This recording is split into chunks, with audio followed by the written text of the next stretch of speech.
शिवाय। विश्वनाथ भगवान की जय। हर हर महादेव, हर हर महादेव, हर हर महादेव, हर। काशी विश्वनाथ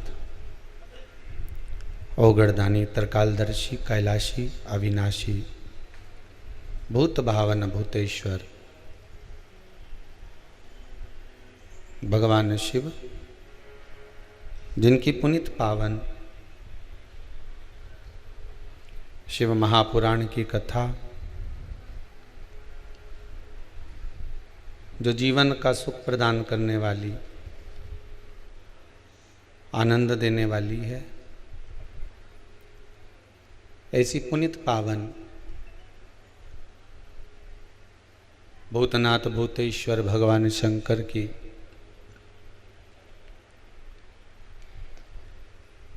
पावन रस तत्व प्रदान करने वाली शिव महापुराण की कथा इस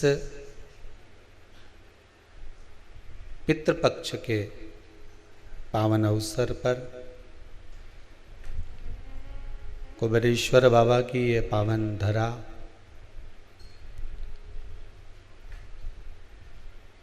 कुबेरेश्वर धाम से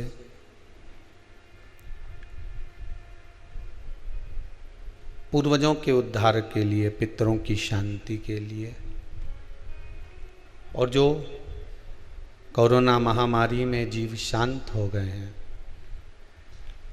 उन जीवों के उद्धार के लिए शिव महापुराण के 24,000 श्लोकों से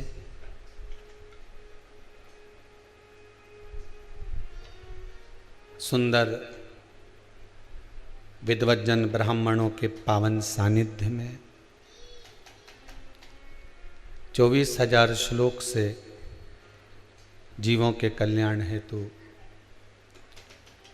पावन आनंदमय हवन में आहुतियां प्रदान करी जा रही हैं, जिससे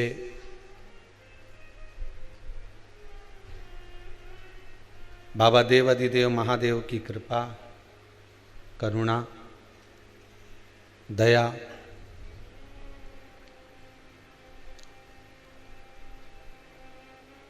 इन जीवों पर पड़े और इन जीवों का कल्याण हो। कथा के मुख्य यजमान श्री सुरेश सत्यनारायण जी अग्रवाल, चोपड़ा जलगांव से हैं आप। साथ में श्री गोपाल मुक्तिलाल जी अग्रवाल, जो कि आप औरंगाबाद महाराष्ट्र से हैं।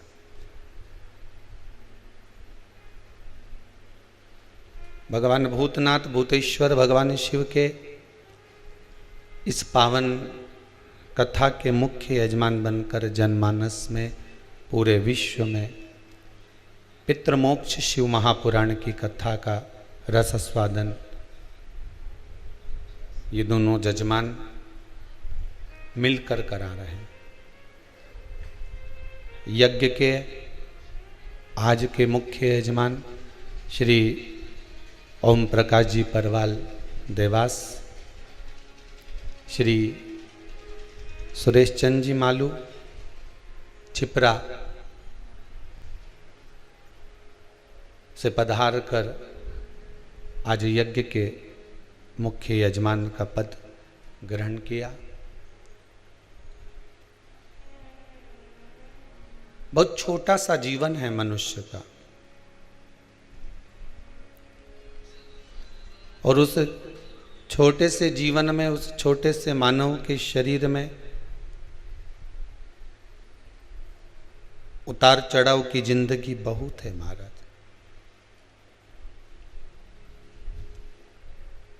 पर अगर देवाधिदेव महादेव का साथ है, देवाधिदेव महादेव की कृपा आप पर बनी हुई है, शंकर भगवान के चरणों को शंकर भगवान के हस्त कमल को, शंकर भगवान के श्री विग्रह को, शंकर भगवान की एक बेलपत्र को, शंकर भगवान के एक रुद्राक्ष को, शिव तत्व को यदि अपनी जिंदगी में पकड़ कर रखा है, संजो कर रखा है, तो ये विश्वास मानिएगा कि बाबा आपको कहीं डूबने नहीं देगा, आपको कहीं गिरने नहीं देगा। ये उस पर विश्वास रखना। जब तक भरोसा नहीं होगा ना तो भगवान मिलेगा भी कैसे। मानो तो मैं गंगा मां हूं, ना मानो तो बहता पानी।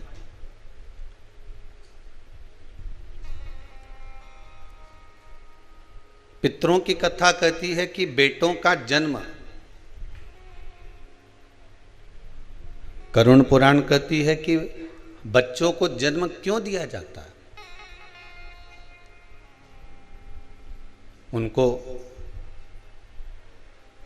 जन्म देने का कारण क्या है।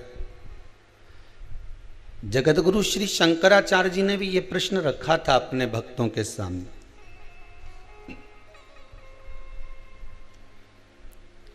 पूछा गया था कि औलाद क्यों पैदा करी जाती है, औलाद को जन्म क्यों दिया जाता है।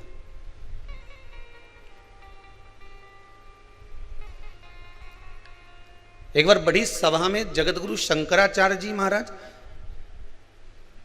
ये प्रश्न रख दिए कि औलाद क्यों पैदा करी जाती है, संतान का जन्म क्यों किया जाता है। सबने श्री जगतगुरु शंकराचार्य जी पूछ रहे हैं, एक एक व्यक्ति खड़ा होकर बता रहा है कि औलाद इसलिए जन्म दिया जाता है कि वो हमको संभालेगी, बुढ़ापे में हमको साथ कर चलेगी। दूसरे ने कहा संतान औलाद इसलिए पैदा करी जाती है कि वो हमारे स्वास्थ्य का ध्यान रखेगी। तीसरा व्यक्ति खड़ा होकर बोला कि बुढ़ापे में किसी का साथ तो चाहिए। चौथा बोला जब हमारे जीवन में सुख दुख आएगा तो कोई साथ देने वाला तो चाहिए। श्री जगतगुरु शंकराचार्य जी ने इन सब की बात सुनी, पर जगतगुरु शंकराचार्य जी ने फिर भी मन को संतोष नहीं हुआ उस उत्तर से।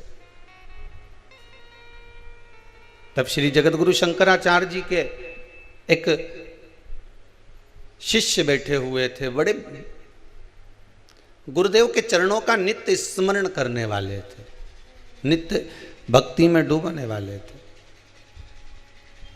फिर उन्होंने विनती करी, गुरुदेव मैं कहना चाहता हूं, आप सुनेंगे मेरी बात। जगतगुरु शंकराचार्य जी ने कहा बोलो क्या बात है। इस प्रश्न का उत्तर मैं देना चाहता हूं, आप दे दीजिए। गुरुदेव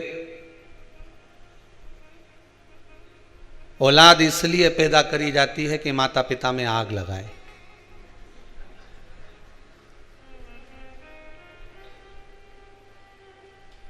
गरुण पुराण का सही मायना यही है।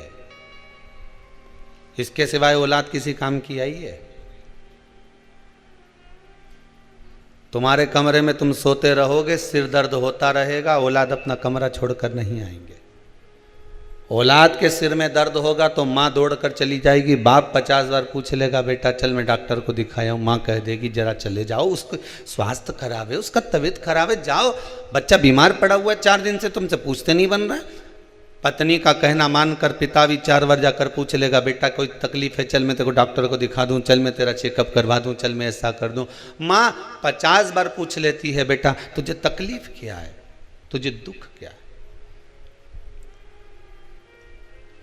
पर बहुत कम बेटे, बहुत कम होंगे। ऐसा नहीं कहता हूं कि नहीं होंगे, होंगे पर बहुत कम। जो माता पिता के सिर में दर्द भी हो तो 50 बार जाकर पूछ ले कि मम्मी क्या बात है, आज आप उदास दिख रही हो, आपका चेहरा उतरा हुआ है, कोई तकलीफ शरीर में हो तो चलो मैं डॉक्टर के पास ले चलता हूं।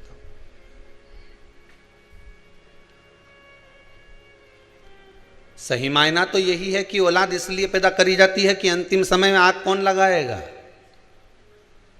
देखा जाए तो माता पिता अपनी पूरी जिंदगी बच्चों के नाम गिरवे रख देते हैं। सोना गिरवे रखे से छुड़ा सकते हो? सही है कि गलत है? बोलो तो सही। पाटली गिरवे रखी आए तो छुड़ा लोगे, सोना गिरवे रखी आए तो छुड़ा लोगे, चांदी गिरवे रखी आए तो छुड़ा लोगे, जमीन गिरवे रखी आए तो छुड़ा लोगे, पर खुद को अपनी औलादों के पास गिरवे रख दिया जीवन भर, उसको कैसे छुड़ाओगे? विचार तो करो। ये जिंदगी तुमने गिरवे ही तो रखी है, बस कमा कमा कर लाते जाओ, देते जाओ, ब्याज भरते जाओ, गिरवे में ही तो रखे हुए हो।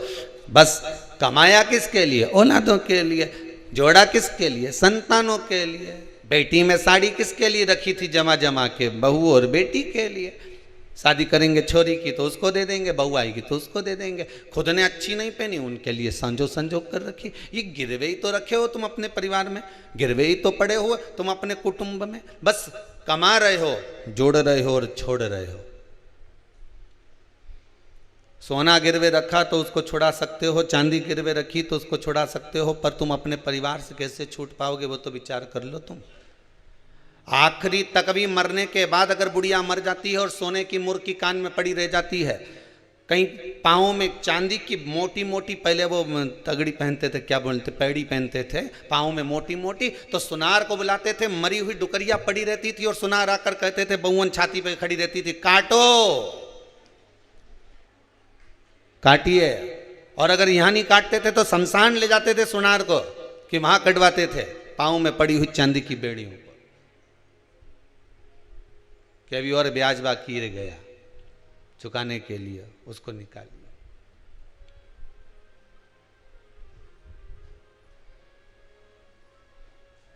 पूरी जिंदगी लगा दी आपने, पूरा जीवन, पूरा जीवन। अरे दिवाली का बम फटाका भी हमको बुद्धि देकर जाता है। बोलो सही है कि गलत है? दीपावली का बाजार करने कौन कौन जाता है? जरा हाथ तो उठाओ।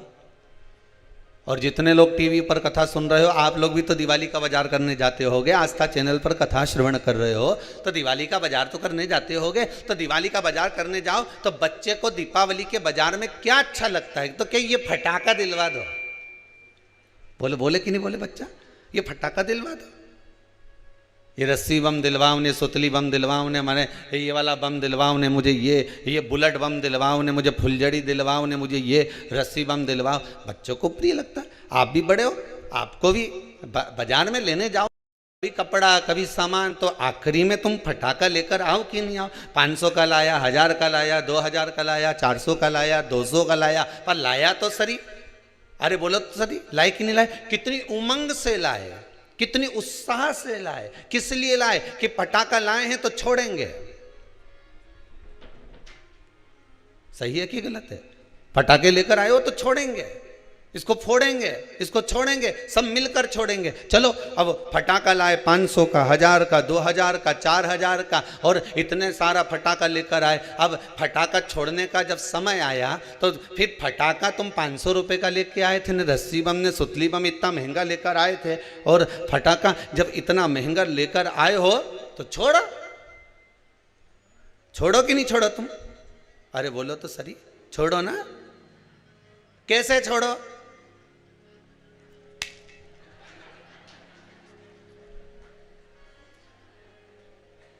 अब जब तुम 500 का लाए हो, अरे बोलो तो जम के, 2000 का लाए, इतनी बड़ी पेटी खरीद कर लेकर आए, इतना सारा पैसा खर्च कर कर लेकर आए हो, तो अब सारा घर का लोगों को क्यों, अब मैं फटाका छोड़ूंगा नहीं, सब यहीं खड़ा रहो, हिल मत जाना,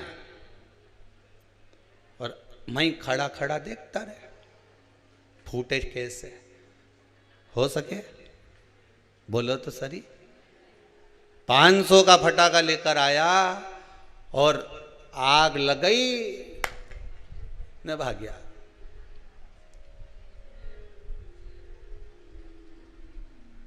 $500 का फटाका लाया, आग लग गई और भागा। छोड़कर गया कि नहीं गया? अरे बोलो तो जम के, छोड़ा, भागा। उसी तरह फटाके भी हमको ज्ञान देते हैं कि 500 का लेकर आया था ने, आग लगा के 2 मिनट में भाग गया। अगर खड़ा रहता तो मुंडा काला होता कि नहीं होता? अरे बोलो तो सही है। और मुंडा तो मुंडा काला होता नहीं, हाथ पैर का कई होता, ये तो राम जी जानता। भागना पड़ा छोड़कर। उसी तरह 500 का फटाका लाए, छोड़कर भागना पड़ा। बस एक निवेदन है, संसार में आए हो, बहुत सी चीज़ें खरीदना पड़ेगी। ये घर परिवार कुटुंब कबीला सब कुछ हमने जोड़ा, ये समझ लेना फटाका है। और एक दिन इसको छोड़कर भागना पड़ेगा, रह नहीं सकते इसके पास। इस फटाके के पास खड़े नहीं रह सकते आप। और आप में किसी में सामर्थ्यता हो तो खड़े होकर बता देना, एक पेटी में आग लगा वहीं खड़े रह जाए। अभी दशहरा आने वाला है, किसी से कह देना रस्सी बम हमारे सामने जला, मैं तो यहीं खड़ा, जा कर क्या कर लेगा। 1000 रुपए का लेके आया हूं मैं, 5000 का लेके आया, नहीं आग लगा मेरे सामने लगा। परिवार वाले के इकट्ठा कर लेना, रे फटाका है अभी आग लगाऊं, देखो 5000 का लेके आया हूं। खड़े रहोगे नहीं, आग लगाए ना भागना पड़ेगा। उसी तरह परिवार कुटुंब कबीला नाते रिश्ते, fridge cooler washing machine dining, ये सोफा ये पलंग ये मकान ये जमीन ये जायदाद, सारी संपदा हमने जोड़ी, ये फटाके की तरह है। जिस दिन परमात्मा आग लगाएगा उस दिन भागना पड़ जाएगा, तुरंत छोड़कर जाना पड़ेगा, इस संसार सागर से निकलना पड़ेगा। बस इतना ध्यान रखो, पेटी पास में रखो, सुतली बम पास में रखो, रस्सी बम पास में रखो। निवेदन है पर आग मत लगाना, आग लगा हुए तो भागना पड़ेगा। रहो संसार में, रहो कुटुंब में, रहो परिवार में, नातों में, रिश्तों में, कहीं रहने की मना नहीं है, खूब रहो।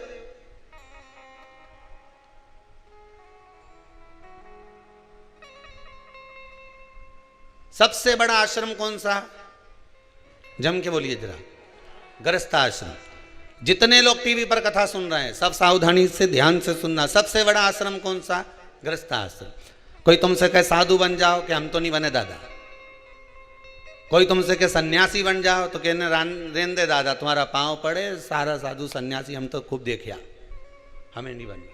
कोई बोले तुमसे साधक बन जाओ, तो हमें वे भी नहीं बनना। कोई तुमसे कहे कि कोई तपस्वी बन जाओ, जोगी बन जाओ, सन्यासी बन जाओ, तो कि हम तो वे भी नहीं बने दादा, हम तो घर में 2 रोटी बनाए खाएं। तो कोई तुमसे कहे कि नर्मदा के घाट पे जाके बैठ जाओ, रेन दे दादा, घर के बाहर बैठो तो बस योर वाला महाराज चिल्ला चिल्ला के बोले मत तुम, क्योंकि नर्मदा के घाट बैठ जा, रहने दे तू तो। फिर कहीं का बोले कि गंगा के घाट पर जाकर बैठ जा, हम तो घर में भले मन चंगा कटोते में गंगा।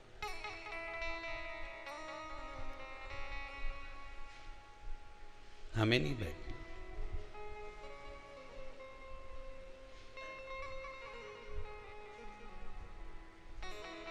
फिर कहाँ रहोगे?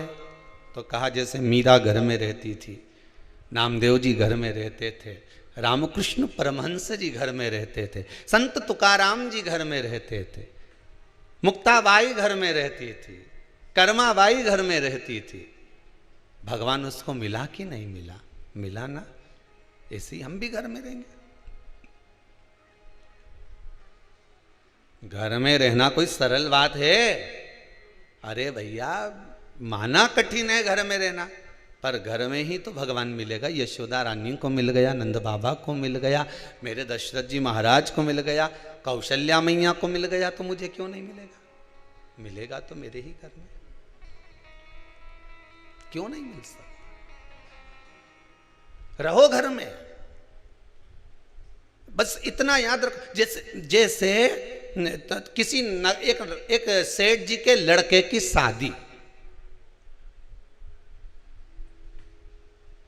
सेठ जी ने कहा एक से बढ़कर एक आइटम आना चाहिए, बैंड देखो कहां का जोरदार है, कैसा वहां का बैंड जोरदार है, उसी को बुक करो। हलवाई कहां का जोरदार है, कैसा वहां का हलवाई जोरदार है, उके बुक करो। बोलो सही है कि गलत है? जिसके यहाँ अच्छी शादी होती है, खूब पैसा खर्च करे तो अच्छा अच्छा चुन चुन के लाए। तो किसी ने कह दिया साहब दूल्हा काय पे बैठेगा, तो कि घोड़ी पे बैठेगा, तो घोड़ी ढूंढो। तो क्या साहब घोड़ी तो वो वहां की जोरदार थी साहब, ऐसी घोड़ी क्या जोरदार, दूल्हा ऊपर अगर बैठ जाए तो लगे कि दूल्हा। अगर शादी करो नहीं छोरा की तो घोड़ी तो उनंकी लाना साहब। अच्छा ऐसा क्या हुआ घोड़ी में? अरे क्या जोरदार घोड़ी ने दूल्हा जब बैठे तो ऐसो लगे, नहीं तो शादी मत कर जो साहब, घोड़ी लाओ तो उनंग की लाना, घोड़ी लाओ तो उधर की लाना, नहीं तो तुम तो शादी मत करो छोरा की। इतना पैसा खर्च करो ने घोड़ी में क्यों ला।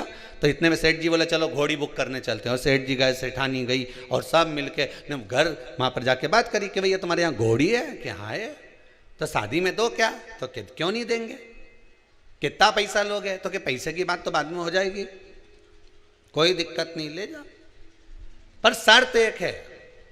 क्या? घोड़ी पे कौन बैठेगा? दूल्हे का बाप बोला मेरा छोरा बैठेगा। घोड़ी पे बैठने के लायक है कि नहीं? इतना में तो बाप के गुस्सा आ गया, बता घोड़ी पे तो दूल्हा ही बैठे नहीं, छोरा ही बैठे, बैठने के लायक है कि नहीं? जब उसका बाप इतना पैसे वाला तो छोरा भी तो पैसे वाला, क्यों नहीं बैठने के लायक है? नहीं, घोड़ी पे बैठने के लायक तो है, पर शर्त इतनी सी है कि मेरी जो घोड़ी है वो 3 बार उछलती है। यहां से चलेगी, दरवाजे पे पहुंचने से पहले 3 बार उछलेगी, एक बार धीरे से उछलेगी, दूल्हा समझ जाएगा अरे इतना तो हमारा छोरा समझदार है। दूसरी बार उछलेगी, थोड़ी दम के उछलेगी, इतना भी समझ जाए। इतने में तीसरी बार जब उछलेगी ना, फिर तो हमारे भी बस की नहीं रहे। फिर छोरा का फर्ज है कि जैसे उछले वैसे कूद जा, और नहीं कूदा तो इसके बाद जो घसीट के ले जाए नहीं, और जगह जगह से ने दोची पड़े, फिर हमारी गारंटी नहीं है। अब बोलो तुम्हें घोड़ी चाहिए कि नहीं चाहिए, तो के साहब हम फोन पे बता देंगे, हम घरे जा ही रहा। अब घर जाके इन्हें विचार करा तो सारा रिश्तेदार मिलने आया, तुम तो साहब माँ गए थे घोड़ी बुक करने के लिए। हाँ साहब, तो क्यों नहीं करी? जब तक घोड़ी नहीं करो नहीं तो शादी मत कर, जो घोड़ी होए तो वहीं की होए। अभी कई की घोड़ी साहब 3 बार उछके, और आखिरी बार उछले जब तो कूदना पड़ेगा, नहीं कूदो तो फिर वो तो जगह जगह से घसीट दे, पूरा सत्यानाश मिला दे वह घोड़ी। नहीं साहब, घोड़ी करो तो वहीं की करो। सारा पत्नी ने भी कह दिया जी कर लो ना, घोड़ी करने में क्या जाने, कर तो लो, पर वो उछके 3 बार, और 3 बार उछलने में, और तीसरी बार समझदार होगा तो कूद जाएगा। पहले छोरा से पूछ लो कूदे कि नहीं कूदे। तीसरी बार में अगर ये कूद जाए तो मेरे को घोड़ी करने में दिक्कत नहीं है। इससे पूछो पहले छोरा से। तो छोरा से पूछा क्यों रे, थारी शादी करे ने घोड़ी पे तुझे बिठाए ने, तीसरी बार में कूद ही जाएगा हो। अब ये तो बोल दिया कि हो, और ये जो घोड़ी पे बिठाया ने तीसरी बार में, पहली बार में तो जो कूदी तो ये बड़ा अच्छा लगा, कहीं उछली जोरदार, और दूसरी बार में जो उछली तो बापड़ा गिरता गिरता बच्चिया फिर भी दम से, और तीसरी बार में तो घोड़ी जो उछली तो कूदिया नहीं पड़ा, नहीं कूदा तो घोड़ी ने के पाँव में फंसा लिया, और फंसा के जो लई ने दौड़ी ने सब दूर से घसा पसा कर दिया पूरा सब। अब तो पहचान में नहीं आए कि यह दूल्हा है कि बावर्ची है, पहचान में नहीं आया। बस ये घोड़ी की कथा नहीं, ये अपनी कथा है। गृहस्थ आश्रम में चलते चलते सबको घोड़ी पर बैठना है। 3 बार घोड़ी उछलती है, बचपन, जवानी और अधेड़ी। जिसने अधेड़ी तक संभल लिया बुढ़ापा सवर गया। बचपन में उछलेगी घोड़ी, तब थोड़ा संभलना है। बचपन में माँ बाप संभाल लेंगे, बेटा गलत तो नहीं जा रहा, गलत संगत में तो नहीं पड़ रहा, संभलना है। जवानी आएगी घोड़ी उछलेगी। अभी तो हम कॉलेज में पढ़ रहे हैं, तो क्या फेसबुक पे बात नहीं करे?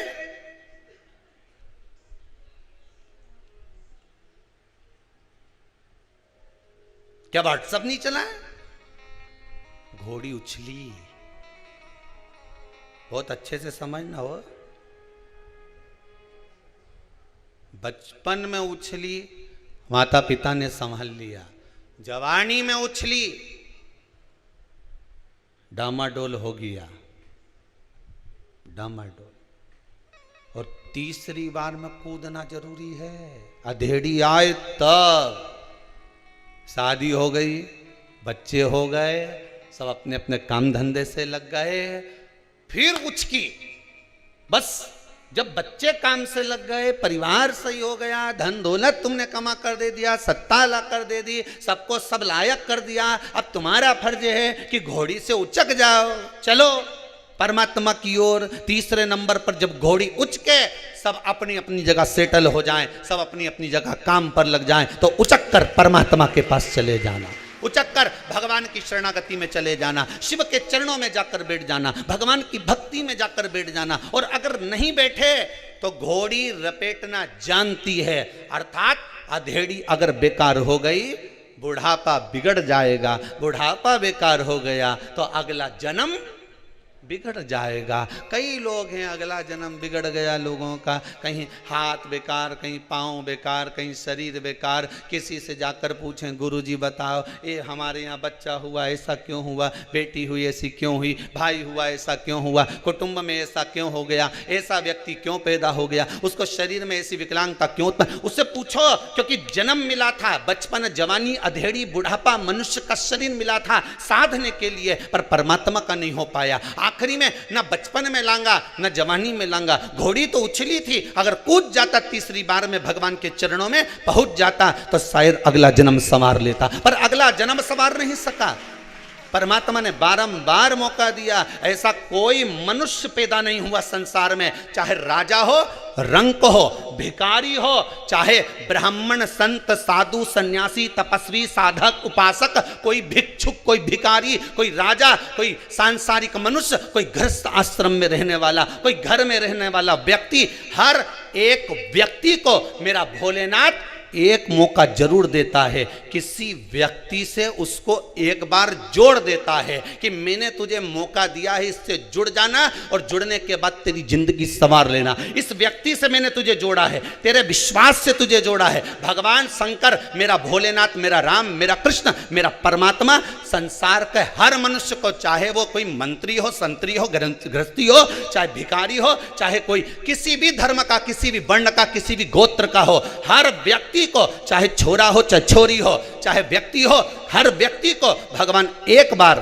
किसी अच्छे व्यक्ति से जुड़ने का मौका देता है कि इससे जुड़ जाना, अपनी जिंदगी बना लेना। पर उससे जुड़ने के बाद भी आप अलग होकर अपनी जिंदगी को नरक बना लो तो तुम्हारा जीवन व्यर्थ बेकार है। उससे जुड़ने के बाद भी तुम अगर परमात्मा के नहीं हो पाए तो फिर संसार में किसके हो गए?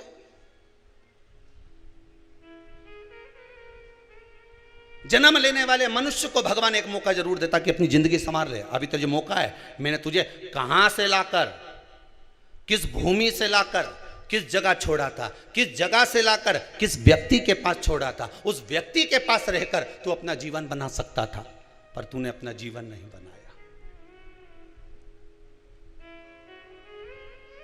मौका दिया परमात्मा ने, पर हमारा अहंकार, हमारा अभिमान, हमारी अहमता हमको जुड़ने लगी।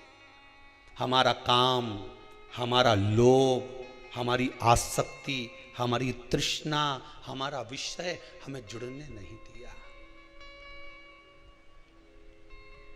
आसक्तियों में फंस गए।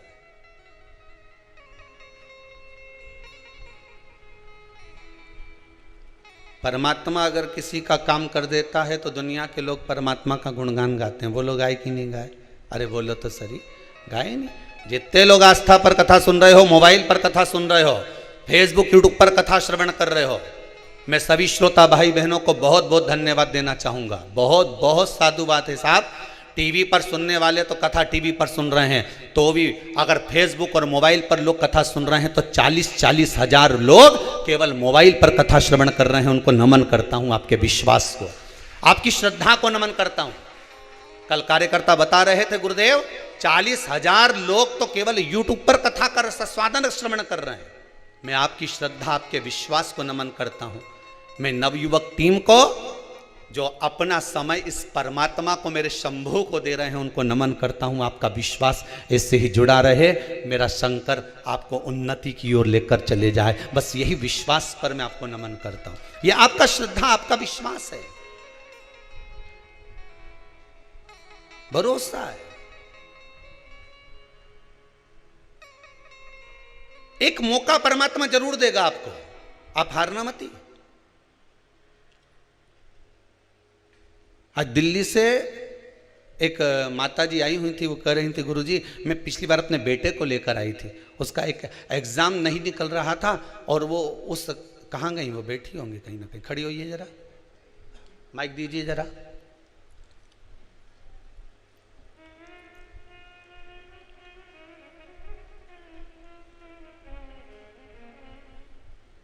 कहाँ से आई हैं दीदी आप? चालू करिए उसको। कहाँ से आई हैं? चालू है, चालू दे दो। दिल्ली से आई थी। दिल्ली में कहाँ रह रहे हैं? दिल्ली में सादरा।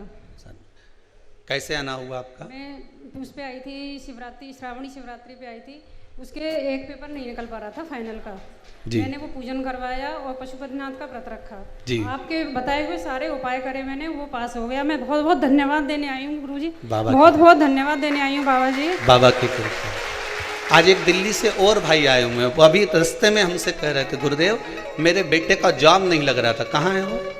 कहाँ बैठे हैं? मेरे बेटे का जॉब नहीं लग रहा था गुरुदेव, पर बाबा की कृपा ऐसी हुई, उनको धन्यवाद देने के लिए हम आए। कहाँ है? कोई दिख रहा है? कहाँ गए? दिल्ली वाले जो आए हुए थे गए होंगे शायद।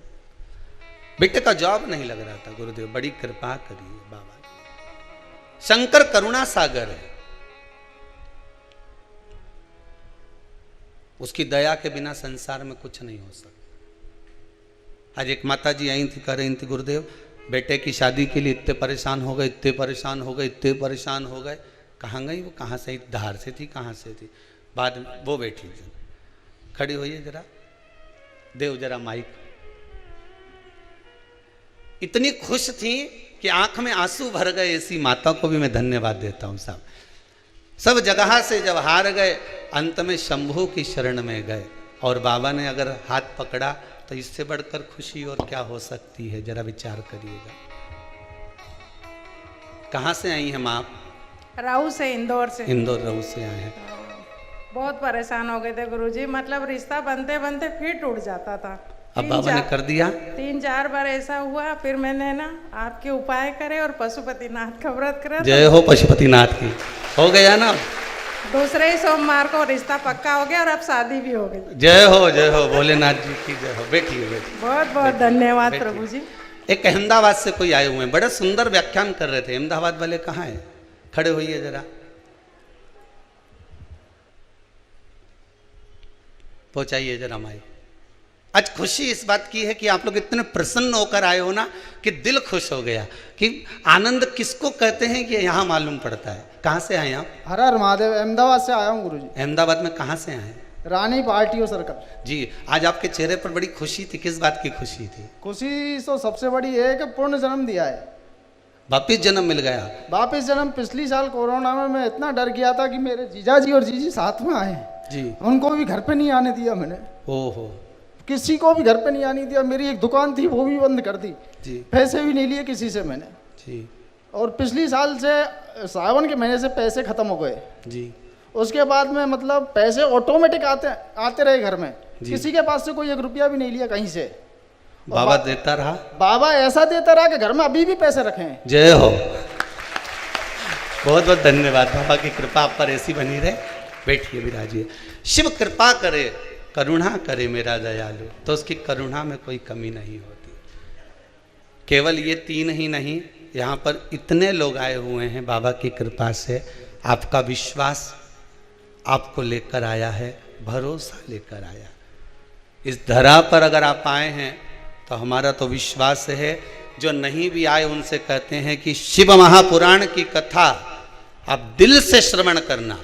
जो नवयुवक बच्चे हैं, कंपटीशन एग्जाम में बैठ रहे हैं, इंटरव्यू देने जा रहे हैं, नौकरी के लिए जा रहे हैं, मैं उनसे भी कहूंगा बेटा एक बार इस शिव महापुराण की कथा को भले मोबाइल पर सुनो, टीवी पर सुनो, अपने घर पर बैठकर सुनो, चाहे कहीं पर भी बैठकर सुनो, पर इस पितृ मोक्ष शिव महापुराण की कथा को एक बार जरूर सुनना। तो काल सर्प दोष, पितृ दोष, आहूत दोष, वासुक दोष, सारे दोष मिट जाएंगे और तेरा जॉब जरूर लगेगा। तू पास होगा, उत्तीर्ण होगा, अग्रण्य बढ़ेगा, चिंता मत करना। तो बाबा पर विश्वास रखकर आगे बढ़, बस शंभू का नाम लेकर। भगवान स्वयं कथा कह रही है कि परमात्मा एक मौका देता है आपको जुड़ने का। अगर आप जुड़ गए तो परमात्मा आपको ले जाकर कहीं अच्छी जगह छोड़ देता है, अच्छी जगह।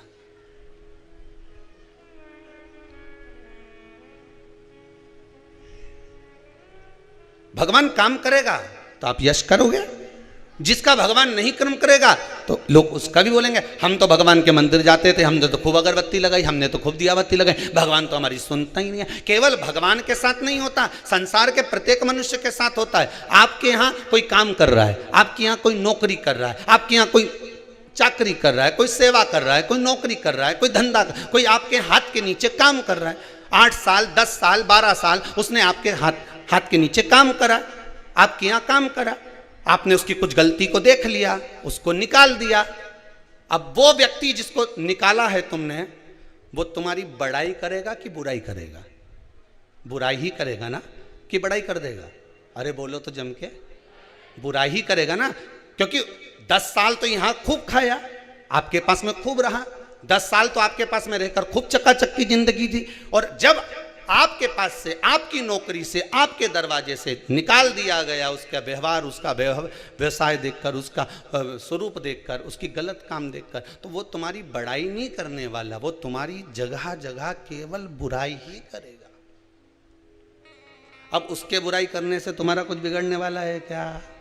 हाथी जाए बाजार और कुत्ता भोके 1000, उससे कुछ बिगड़ेगा क्या तुम्हारा? कुछ नहीं। तुम तो हाथी जैसे दुम हिलाकर, अलमस्त सूंड हिलाते हुए अपनी जिंदगी को आगे बढ़ाते चलो। दुनिया आग लगे बस्ती में, अपन रहो मस्ती में, क्या किसको रोइए, चादर तान के सोइए। आप अपनी जिंदगी मस्त जियो।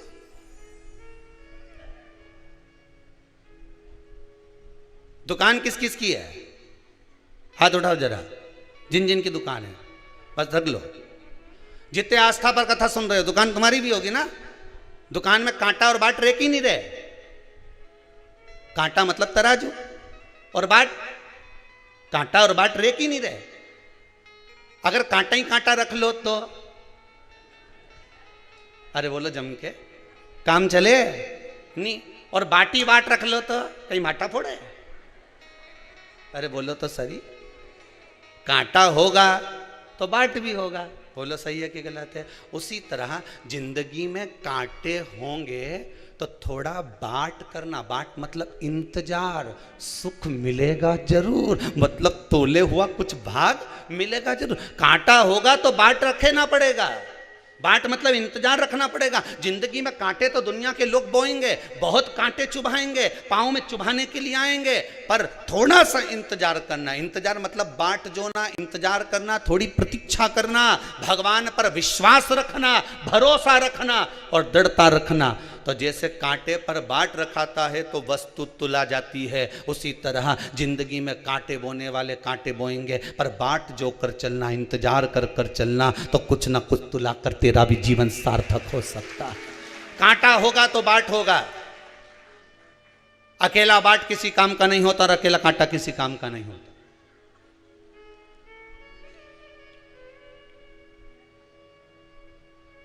वो किसी काम का नहीं।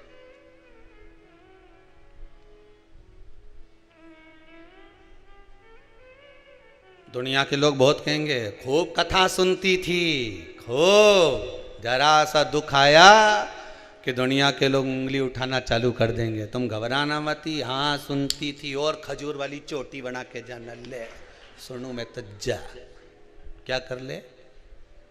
अब दुख आन पड़ा, इतनी तकलीफ आई, क्या कर लिया तेरे बाबा महादेव ने? तो क्या उसने करा तभी तो इतनी शान से जी रही। और आपसे निवेदन है, पहले भी कथा में कहा, दुख कितना भी आए, कितना भी आए, पर चेहरे से स्माइल मत जाने देना। तुम्हारी स्माइल तो ना जाने कितनों को घायल कर जाएगी, ना जाने कितनों को। दुनिया के लोग कहेंगे, इतना दुख आने के बाद कर्जे में लदालूम पड़ी, दुकान नहीं चल रही, फैक्ट्री बिकने में पड़ी, सारा मकान बैंक में पड़ा, इसके बाद भी इसके चेहरे पे इतनी स्माइल, सारा रिश्तेदार उनके अटैक आ जाएगा बापड़ी के देख देख के कि इतनी प्रसन्नता कहां से ली आई? इतना कर्जा बैंक में लोन में पड़ा, ये पड़ा वो पड़ा, बहू सुने नहीं, बेटी ऐसी बेटा वैसा, दुनिया के लोग कितना ही उंगली उठाए, पर शंकर की कथा अपनी जिंदगी में उतार कर रखना। स्माइल में कमी मत आने देना, प्रसन्नता में कमी मत आने देना, भगवान के भजन में कमी मत आने देना, भगवान की भक्ति में कमी मत आने देना, शंकर के स्मरण में कमी मत आने देना, शंकर के गुणनवाद में कमी मत आने देना, शंकर की कथा में कमी मत आने देना। मेरे चेहरे पर ये चमक, ये दमक, ये फुल वन में महक, सब कुछ भोलेनाथ की दी हुई है। कर्जे में हूं तो क्या हुआ, एक दिन तो उबारेगा। तुम्ही ने दर्द दिया है, तुम्ही दवा देना। उसने दर्द दिया है, उसने दुख दिया है, उसने तकलीफ दिया है, उबारेगा भी वही। क्यों रोऊं मैं, किस लिए रोऊं मैं?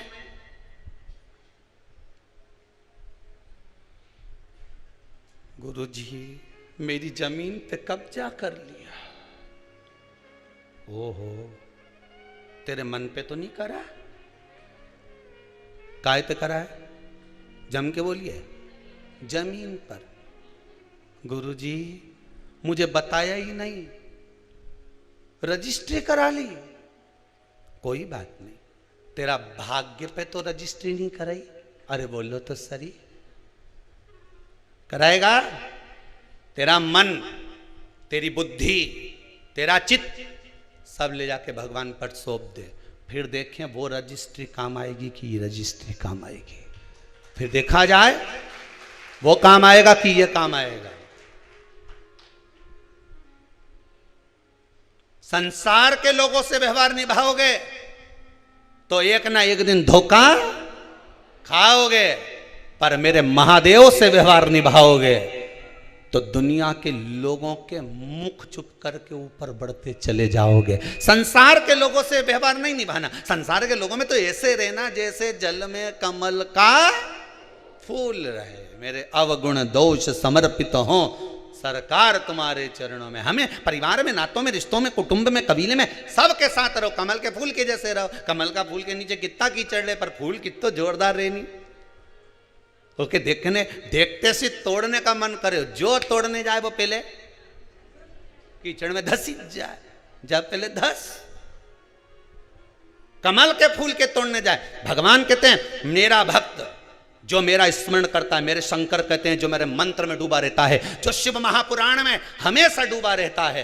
रात को भी मन नहीं लग रहा तो मोबाइल में कथा सुनने बैठ गए, दिन में मन नहीं लग रहा तो कथा सुनने बैठ गए। अभी 2-4-8 दिन नहीं आई ना तो लोगों की नींद नहीं आई। सियोर वाला महाराज कब कथा सुनाएगा, राम जी कब कथा आएगी। तो हमारे कार्यकर्ता बोले यहाँ से ऑफिस में से कि और भी तो आ रही कथा, वो सुन लो। नहीं, सियोर वाला कब आएगा? नहीं तो कथा सुनो, मना नहीं, पर मन नहीं लगे। खानो नहीं भावे, मन पीनो नहीं भावे रे। कल एक माता जी ने लिख के भेजा है, क्या नाम है, रामेती बाई लिख के भेजी है रतलाम से। गुरु जी को धन्यवाद देना, अगर श्राद्ध में कथा नहीं आती तो मुझे पूड़ी और खीर भी नहीं भाती। धन्य है रामेती बाई थारे।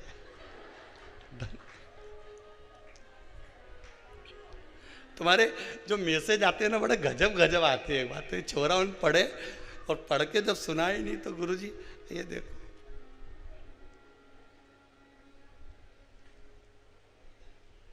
एक तो दादा हमें तो लिखना नहीं आया, नहीं तो हम ऐसे टाइप कर करके भेज दे। अब माला जपे कि टाइप करें यही समझ में नहीं आता। अब तुम्हें नहीं तो हम भी भेज देते हैं। हारी रामेती भाई बिल्कुल सही बोली रे तू तो, चित्त धरा है। भजन हो,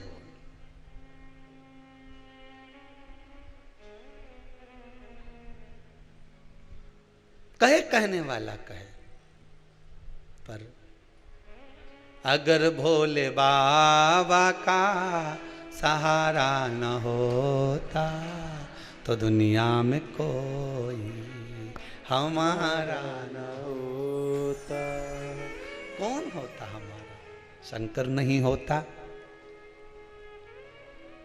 2 साल से ये कोरोना चल रहा है और 2 साल से ये शिव महापुराण ऐसी चल रही है कि कोरोना और पुराण का जंग चल रहा है। शंकर का और कोरोना महामारी का जंग चल रहा है। जैसे वो अहमदाबाद वाले बोले, ऐसे कई लोग आकर बोले कि हमारा विश्वास जीता है। घर के लोगों को तो हॉस्पिटल में आने नहीं दिया, पर पत्नी ने कह दिया था चिंता मत करना, मैंने शिव महापुराण की कथा सुनी और महाराज छाती ठोक ठोक के सियोर वाला कि विश्वास करो विश्वास। जितना सियोर वाले महाराज पर भरोसा मत करना। सियोर वाले महाराज का क्या भरोसा, हम तो मनुष्य हैं और ना यहां पर किसी को भभूति मिलती है ना कोई बेल मिलती है इस कुबेरेश्वर धाम में। ना अभी भोलेनाथ जी बैठे हैं, यहां तो केवल कंकर और शंकर है। ना यहां बेल ना भभूति ना कोई मंत्र ना कोई तंत्र ना कोई विद्या। बस आओ ने अपने हाथ से पूड़ी सब्जी बनाओ खाओ ने जाओ। उसके बाद 3 महीने में भोलेनाथ जी फिर बुला ले फिर आ जाओ। बस इसके सिवा यहां तो कहीं है ही नहीं, महाराज ही नहीं मिले। तो सियोर वाला महाराज के चक्कर में मत पड़ जा रहे। हम तो फिर क्या हैं, पढ़ना उसके चक्कर में पढ़ो जिसके चक्कर में पार्वती पड़ी थी। पढ़ना है तो उसके चक्कर में पढ़ो जिसके चक्कर में गणेश जी पढ़े थे। पढ़ना है तो उसके चक्कर में पढ़ो जिसके चक्कर में कार्तिकेय पढ़े थे। उसके चक्कर में रिद्धि सिद्धि पड़ी, उसके चक्कर में अष्ट सिद्धियां नव निधियां सब पड़ गई। और वो देवाधिदेव महादेव के चरणों में जो चले गया वो महादेव का हो गया। तुम किसी के चक्कर में मत पड़ना, एक रत्ती का मत पड़ना। कहीं नहीं जाऊं मैं तो बस केवल देव अधिदेव महादेव का भजन करूं।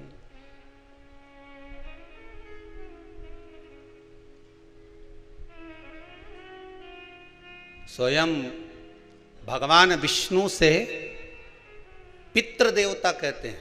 आपको कथा में कहा था, जितनी देर आप शिव महापुराण की कथा में बैठते हो आस्था चैनल के सामने या मोबाइल पर कथा श्रवण करने बैठते हो, ऑनलाइन शिव महापुराण की कथा सुन रहे होते हो, उतनी देर जितनी देर आप भगवान की कथा सुन रहे होते हो उतनी देर आपके पूर्वजों के पास आपके पितरों के पास भगवान विष्णु बैठे रहते हैं। उनके कंधे पर हाथ रखकर कथा सुनते हैं कि तेरे बच्चे सत्कर्म कर रहे हैं, तेरे बच्चे पुण्य कर्म कर रहे हैं। इसलिए आपसे कह रहे हैं, बार बार कर रहे हैं कि इस पुनीत पावन 24,000 श्लोक से शिव महापुराण का जो यज्ञ चल रहा है इसका दर्शन करो, कथा श्रवण करो और अपने जीवन को सार्थक बनाओ।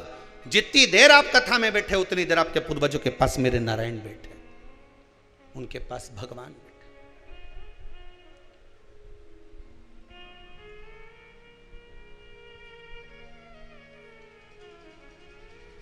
संगी छूटे साथी छूटे छूटे जग सारा, पर एक नहीं छूटे भोलेनाथ जी हमारा। बस संसार का सब छूट जाए पर मेरा भोलानाथ, मेरा शंभुनाथ, मेरा त्रिकालदर्शी, मेरा कैलाशी, मेरा अविनाशी नहीं छूटना चाहिए। वो क्यों छूटे?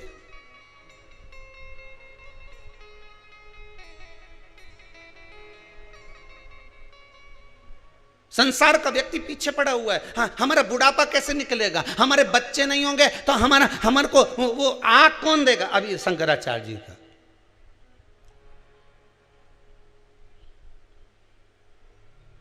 तुम्हें आग लगाने वाले को मत ढूंढो रे। अभी कोरोना महामारी ने दिखा दिया, औलाद को मौका नहीं मिल पाया। बोलो सही है कि गलत है?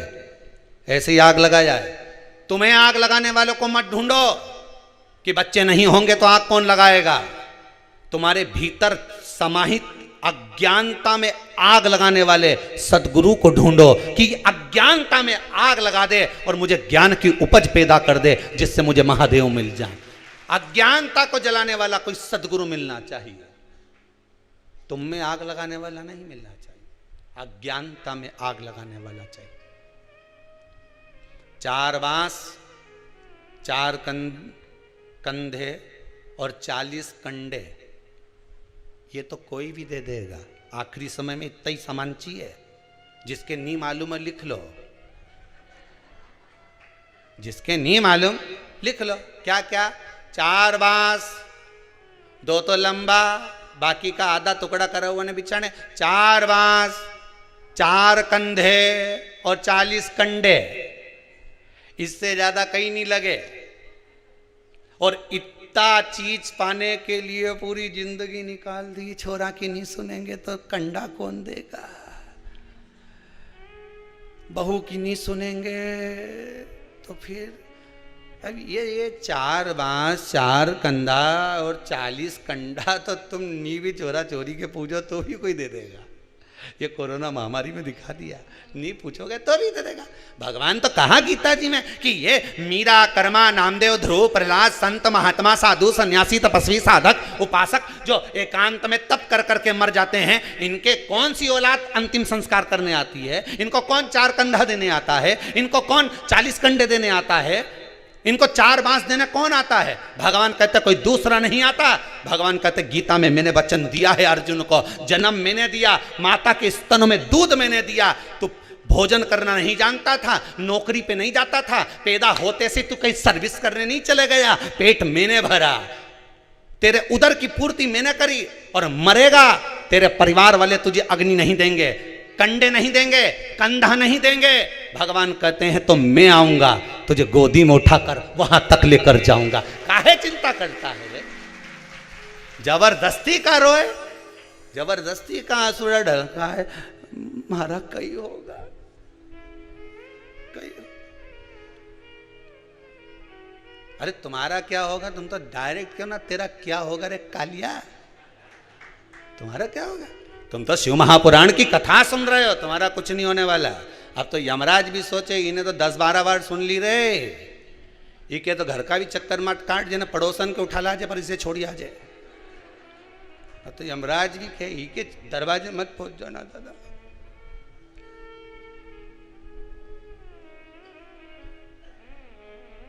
यमराज बनावे बंदी और काया हो गई गंदी, मेरे प्राण छूटे भोलेनाथ तो तू नंदी लेकर।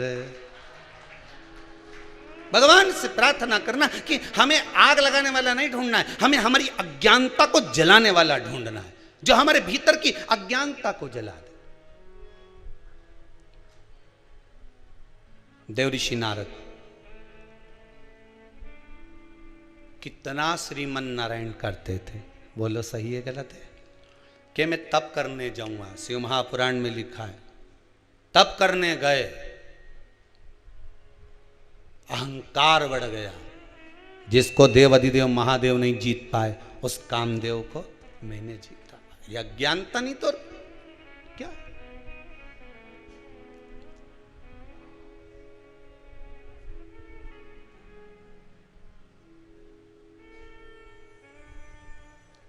अब ये सबसे पहले उठ के किसके पास गए?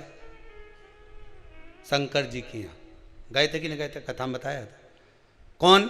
देवऋषि नारद ने कामदेव को जीता, सीधे शंकर जी के पास गए और शिव जी के पास जाकर बोले देव अधिदेव महादेव की जय हो। शंकर भगवान ने पूछा आओ प्रभु कैसे आना हुआ देवऋषि नारद? नारद जी बोले जिसको आप नहीं जीत पाए उस कामदेव को मैंने जीता है।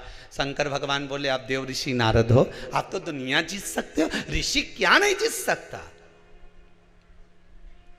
आप तो दुनिया जीत सकते हो। शंकर भगवान ने रुद्राक्ष की माला उठाई, नारद जी के गले में पहना दी और जाते जाते नारद जी को एक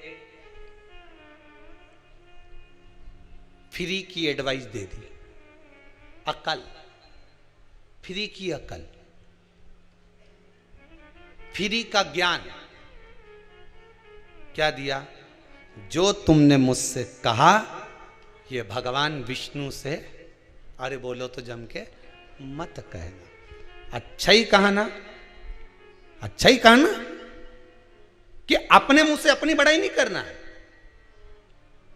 मत बोलना तुम भगवान विष्णु के सामने जाके। पर नारद जी माने?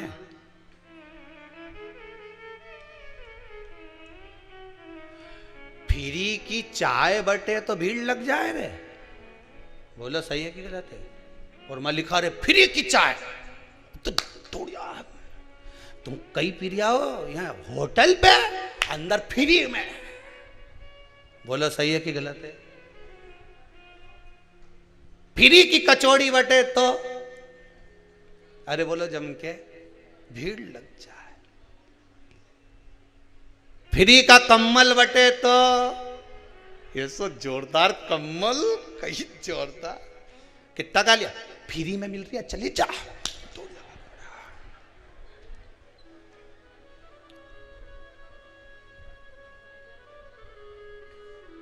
फ्री का कपड़ा बटे तो पहन के ढीलो पड़े, दूसरा ले जा। फ्री को फ्री की चाय बटे तो लोग लूट लें, फ्री का कम्मल बटे तो लूट लें, पर फ्री की अकल बटे तो कहां जाए? गुरु माता पिता फ्री में ही अकल दे के नहीं दे।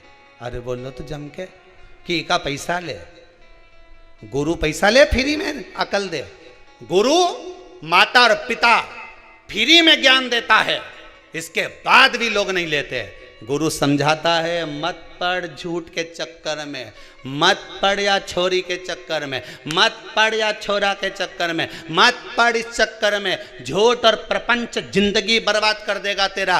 कितना झूठ बोलेगा, एक के बाद एक झूठ बोलेगा और जीवन नरक कर लेगा तेरा। गुरुजी हमेशा फ्री में ज्ञान दे तो लोगों को अच्छा नहीं लगे, फ्री की चाय अच्छी लगे, पर अक्ल माता रोज के बेटा देख गलत संगत में मत पड़ जाए। उसके साथ क्यों रे, वो गलत है। माँ समझाए, बेचारी फ्री की अकल दे तो नहीं समझ में आए। और जब वही अकल में पैसा लगे फिर वकील के यहाँ जाए, साहब पीछा छुड़ा तुम्हारा, वो जगदम्बा हमारा रोज का प्राण खाए, पीछा छुड़ा दो। और जब फ्री में माँ कहती थी कि सिर मत चढ़ा, तो हमारी घरवाली हमारे सिर नहीं चढ़ाऊं। अब वकील के यहाँ पैसा दे रहा 20, 5, 10, 15, साहब पीछा छुड़ा दो। अब अकल का पैसा लग रहा है, बुद्धि का।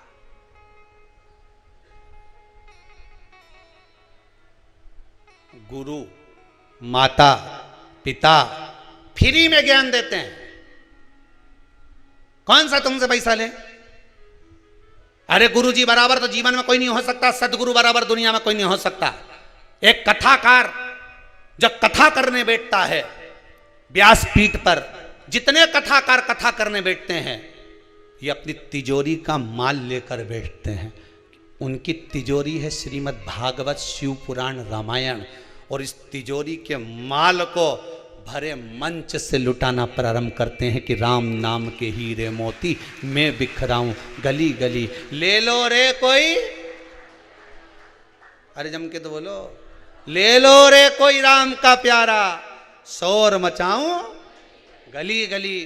एक कथाकार, एक संत, एक महात्मा, एक जोगी, एक सन्यासी, एक तपस्वी, एक साधक, एक व्यास वक्ता कथा करने बैठता है तो अपनी तिजोरी का माल लुटाने बैठता है कि तुम्हें लुटा रहा हूं, ले लो, अभी भी मौका है, ले लो। जैसे वो रात के चिल्लाए, सीटी बजाए, जागते, अरे बोलो तो चमके, जागते रहो। अब उसको क्या पड़ी आधी रात को चिल्लाने की कि जागते रहो? उसको मालूम है ये कोई जगह है, सो रहा है। उसी तरह गुरु जी भी दिन में चिल्लाते हैं, जाग जाओ, अभी कुछ नहीं बिगड़ा, राम कृष्ण शिव कहीं नहीं गया, तुम्हारी तिजोरी का माल कोई लूट के ले जाएगा, जाग जाओ। इस हृदय में राम और कृष्ण और शिव को बिठा लो, नहीं तो कब लुट जाएगी ये तिजोरी। श्वास जाती जा रही है, जा रही है, पूरी तिजोरी लुटती चली। बचा लो, अभी भी मौका है।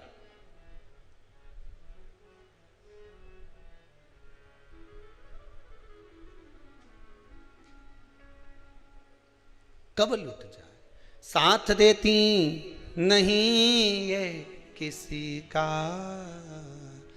क्या भरोसा है इस जिंदगी का। श्वास रुक जाएगी चलते चलते, क्षमा बुझ जाएगी जलते जलते, दम निकल जाएगा रोशनी का, क्या भरोसा है इस जिंदगी का, क्या भरोसा है इस जिंदगी। बड़ी मुश्किल से मिला है जी, बड़ा मुश्किल। इसलिए बार बार कहते हैं कि लेते जाना रे प्रभु का नाम थोड़ा थोड़ा, लेते जाना रे प्रभु का नाम थोड़ा थोड़ा, लेते जाना रे हरि का नाम थोड़ा थोड़ा, लेते जाना रे हरि का नाम थोड़ा थोड़ा, लेते जाना, लेते जाना, लेते जाना, लेते जाना, लेते जाना, लेते जाना, लेते जाना, लेते जाना,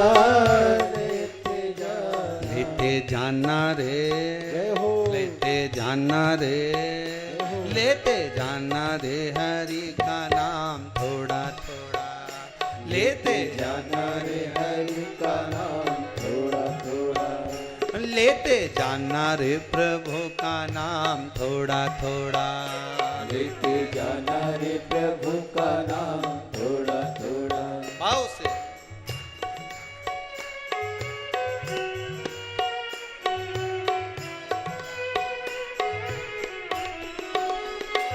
जय हो।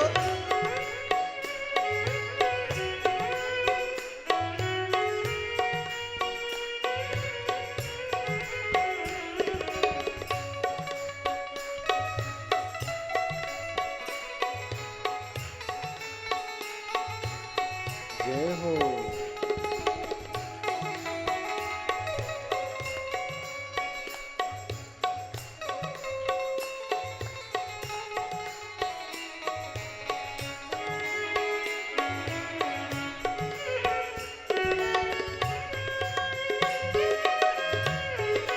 बोले